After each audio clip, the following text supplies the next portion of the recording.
rush of people started applying for gun permits here in our state as the Firearms Safety Act of 2013 was working its way through the General Assembly last year. People wanted to land a permit before the tougher law took effect in October.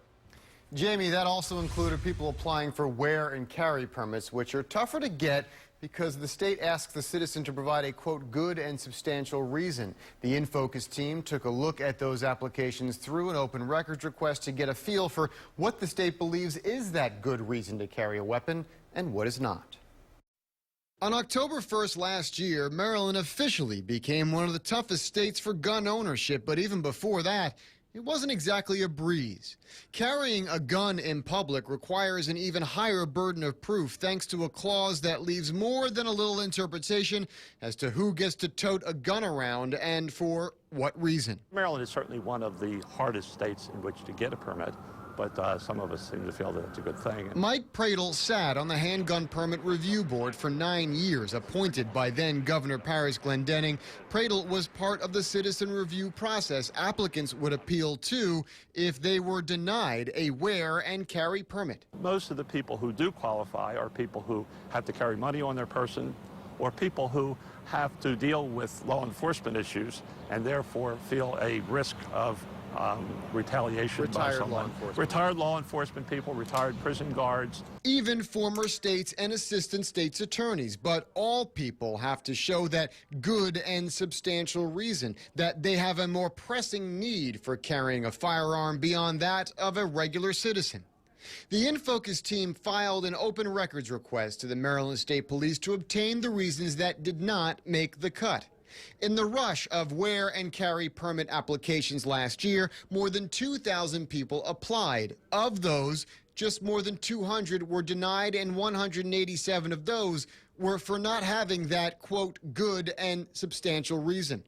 20 armed security guards were denied a carry permit, along with about 20 former law enforcement. About 40 applications were shot down because the job they thought they needed a gun for didn't meet the criteria either. Also tossed out, 6 applications from medical professionals. Those applicants thought the need to carry and protect a prescription pad was reason enough. That, Mike Pradel says, was something he never came across in his years on the review board. Are people aware that if they see a doctor walking down the street, are they aware that he's got a prescription pad? I don't know. But I don't think we ever saw a single case in the 9 years I was there of one of those situations. But what hasn't changed over the years are the reasons people think they need to carry a gun for personal protection. Those vary from being a victim of a crime, knowing someone that has, protecting family, or just a general fear of Baltimore or other areas.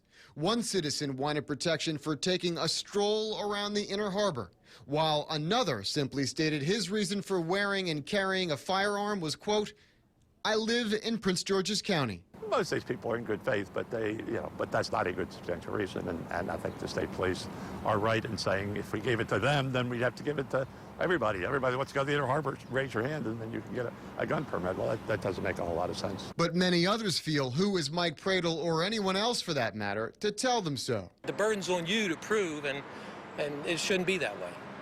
So I've never been in trouble or anything like that, so why shouldn't I, to protect myself? Richard Brulinski is a gun advocate living in Maryland and doesn't think the state police or a citizen review board should have any say on what he feels is appropriate to protect himself. He says he would apply if he didn't already know how tough a wear and carry permit is to get. If you lived in the city, I probably would, yeah. You feel like you would have gotten one? I don't think I would have gotten one. Why? I would have applied. Well, because I think when I went online, it said state police, they can refuse, you have to, the burden's on you.